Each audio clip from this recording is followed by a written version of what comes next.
Quando eu soube que tinha HIV, eu me isolei por um tempo para tentar digerir a notícia da maneira mais pragmática possível. Quais eram as opções que eu tinha? Eu podia encher a cara de droga para tentar esquecer a minha condição, podia acabar com a minha vida e, por tabela, com a da minha família, podia ficar revoltada e sair passando vírus para todo mundo, ou eu podia me cuidar.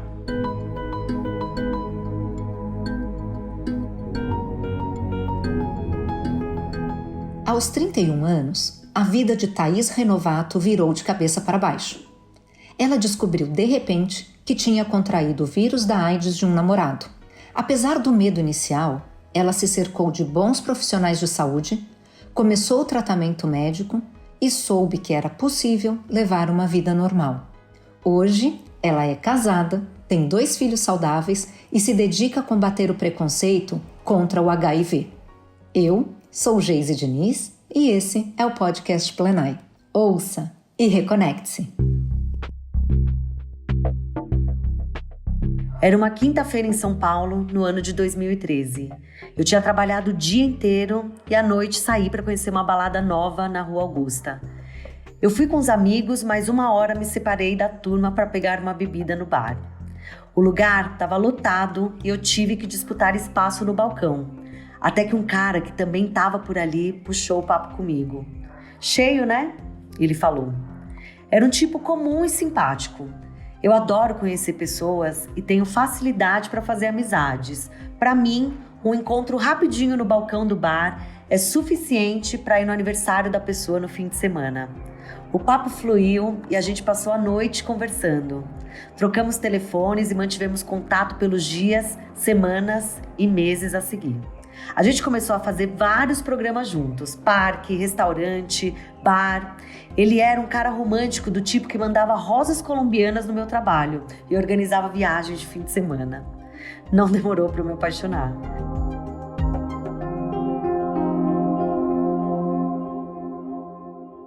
Depois de 3 meses de relacionamento, a gente começou a transar sem camisinha.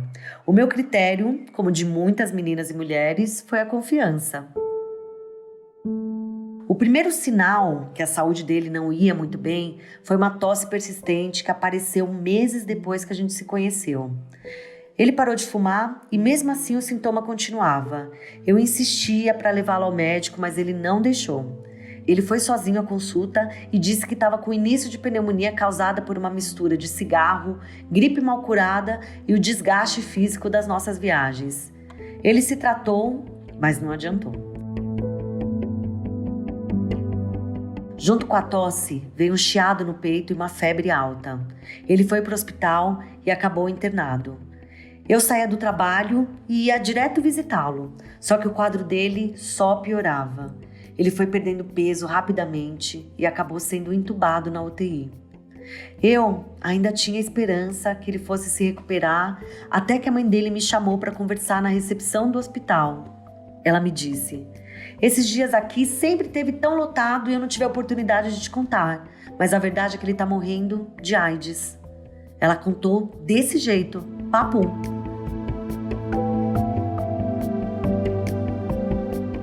É difícil explicar o que eu senti quando eu ouvi aquelas palavras, mas eu vou tentar.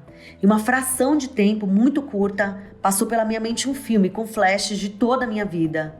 Vieram lembranças antigas, recentes, numa linha do tempo contínua, as imagens se encaixavam rapidamente até chegar aquele instante no hospital.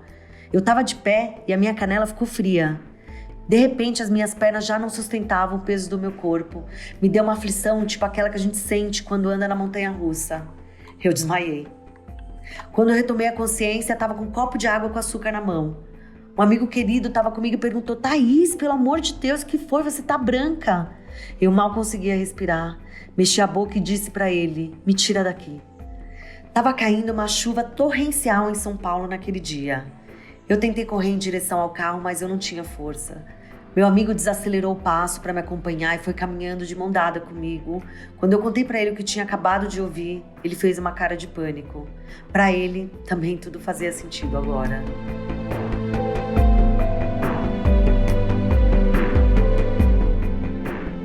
No carro, eu chorei.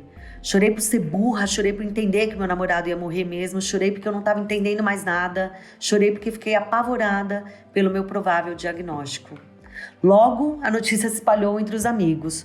Todo mundo ficou em choque. O peso da palavra AIDS é muito forte. Eu nasci no começo dos anos 80, então eu me lembro da morte do Freddie Mercury, do Cazuza, do Renato Russo. Eu sei muito bem o que é AIDS, mas jamais imaginei que pudesse acontecer tão perto de mim. Eu fiquei revoltada e perguntava: o que eu fiz de errado? Por que esse castigo? Por que Deus me deu as costas? E eu logo fiz o teste e o resultado, como eu esperava, deu positivo. Quando eu saí do posto de saúde, entrei no meu carro e dei um grito que com certeza foi ouvido pela rua inteira. Segurei o volante e a minha testa caiu em cima da buzina, mas eu ignorei o barulho. Chorei por alguns minutos até eu retomar o fôlego, secar o rosto e seguir para o trabalho. Era o primeiro dia da minha nova vida.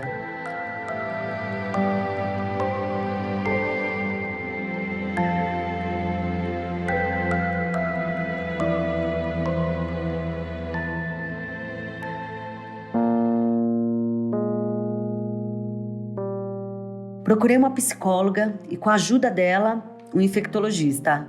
O médico me acalmou, ele me explicou que AIDS é uma coisa, HIV é outra.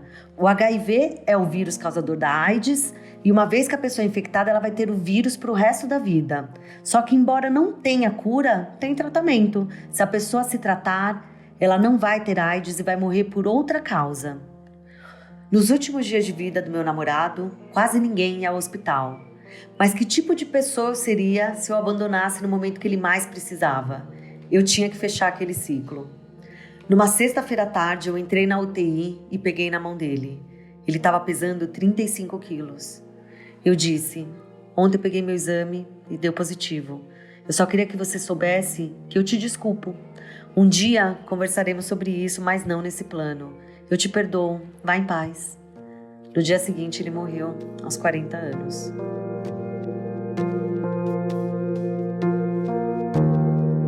Nessa fase, eu usei todo o repertório que eu tinha.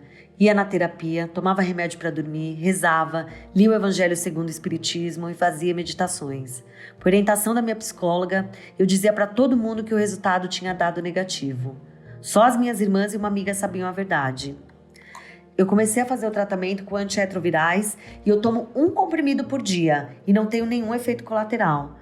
Por causa do remédio, eu tenho pouquíssimo vírus circulando no corpo. E aí, tanto a doença não evolui, quanto eu não passo HIV para ninguém, mesmo se eu transar sem camisinha. Ainda assim, eu tinha muitos medos.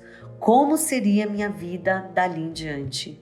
Como seria guardar esse segredo para sempre? Como eu poderia realizar o sonho de casar e ter filhos? O que leva tantas pessoas com HIV a esconder essa condição é o medo do preconceito e a dificuldade de aceitação. Até os 31 anos de idade, eu nunca tinha feito um exame de HIV na vida. Nenhum ginecologista tinha sugerido que eu fizesse. Eu achava, inocentemente, que era uma coisa muito distante de mim. O meu critério, que hoje eu entendo como um absurdo, foi confiar num cara pelo fato de que ele tinha pós-graduação e morava num bairro legal. Nunca me passou pela cabeça pedir exames para o parceiro antes de tirar o preservativo.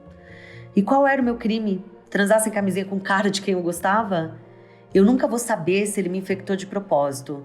E se ele fez isso, ele é uma pessoa horrível, mas ele já pagou pelo crime dele. Eu, de verdade, não guardo nenhuma raiva, porque a culpa não foi só dele. Tem a minha parte também. Eu não me cuidei. A partir dessas reflexões, eu assumi a responsabilidade pelo meu erro e me absolvi. A pergunta que eu fazia lá atrás, por que eu, aos poucos virou, por que não eu? Aos poucos eu comecei a me relacionar com outras pessoas, só que eu não me sentia à vontade de ficar com o cara e já contar que eu tenho vírus do HIV. Não existe a menor chance de eu infectar alguém, porque além de eu não ter o vírus circulante no meu corpo, eu sempre usava preservativo. Mesmo assim, os poucos homens para quem eu contei sumiram do mapa. E eu não tenho raiva deles. Eu teria feito a mesma coisa no passado antes de saber tudo o que eu sei hoje. Isso mudou quando eu comecei a me relacionar com um colega de trabalho, o Rodrigo. Ele era meu amigo, a gente começou a sair e a coisa foi crescendo. Depois de alguns meses de relacionamento, ele pediu para tirar o preservativo. Eu recusei e pensei numa estratégia para falar a verdade. Primeiro, eu pediria para ele fazer um teste de HIV. Ele veria que o resultado deu negativo e só então eu contaria tudo. Mas o meu plano não saiu conforme o planejado. Antes que eu sugerisse o exame, a camisinha estourou durante uma transa. Eu fiquei desesperada. Ele falou: calma, você toma anticoncepcional, eu não tenho nada. Mas eu tenho, eu respondi. E assim, depois de um susto, eu contei tudo que eu tinha ensaiado.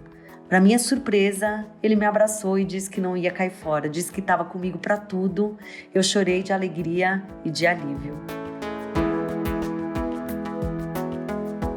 Nós não só continuamos juntos, como nos casamos e tivemos 2 filhos, o João e a Olivia. O Rodrigo e eu somos o que se chama de casal soro diferente, em que um é positivo e o outro é negativo para HIV. A gente engravidou pelo método natural e as crianças não têm o vírus graças ao protocolo de tratamento feito durante a gestação e depois que os bebês nasceram. Eu só não pude amamentar, porque o meu leite materno tinha uma carga viral. Os médicos tinham me garantido que se a gente seguisse o tratamento à risca, a probabilidade de que eu passasse o HIV para os bebês era mínima. Mas mesmo fazendo tudo certinho, eu tinha muito medo.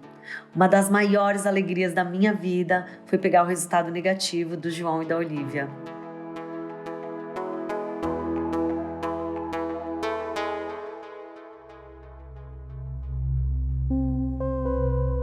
Com o apoio do meu marido, eu tomei coragem para contar minha história para todo mundo.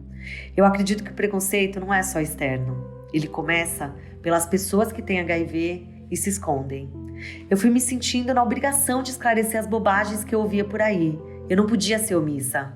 Tipo um happy hour do trabalho, em que alguém fez uma piada. Ah, tá magro, hein? Tá com AIDS? E todo mundo riu. Eu me posicionei. Gente, não é assim. Eu tenho HIV e não tô cadavérica. Já aconteceu também de alguém não querer beber no meu canudo por medo de contágio. Se em 2023 a pessoa ainda acha que o HIV se pega pela saliva, eu fico triste não com ela, mas por ela. A epidemia de AIDS já tem 40 anos e a gente ainda enfrenta os mesmos preconceitos e tanto desconhecimento. Esses dias eu recebi uma mensagem no Instagram que eu fiquei assustada. A menina contou que comprou um vestido no brechó e tinha uma marca de sangue. Ela queria saber se era possível pegar HIV. Eu entrei no perfil dela e vi que ela era uma estudante de uma faculdade cara até de São Paulo. É uma pessoa jovem com acesso à informação e eu expliquei. O HIV se pega pela relação sexual desprotegida, pelo compartilhamento de seringa e por transfusão de sangue. O vírus não sobrevive fora do corpo, não tem a menor chance de você se infectar por um pingo seco numa roupa. Eu faço um trabalho de formiguinha, tentando ampliar o conhecimento sobre HIV e quebrar o preconceito da sociedade. Eu tento mostrar que mesmo com vírus é possível ser feliz, é possível ter saúde e é possível levar uma vida comum.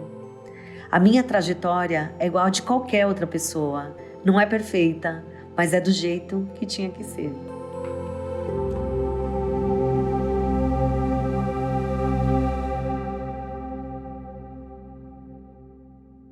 Nossas histórias não acabam por aqui. Confira mais dos nossos conteúdos em plenai.com e em nosso perfil no Instagram, @portalplenai.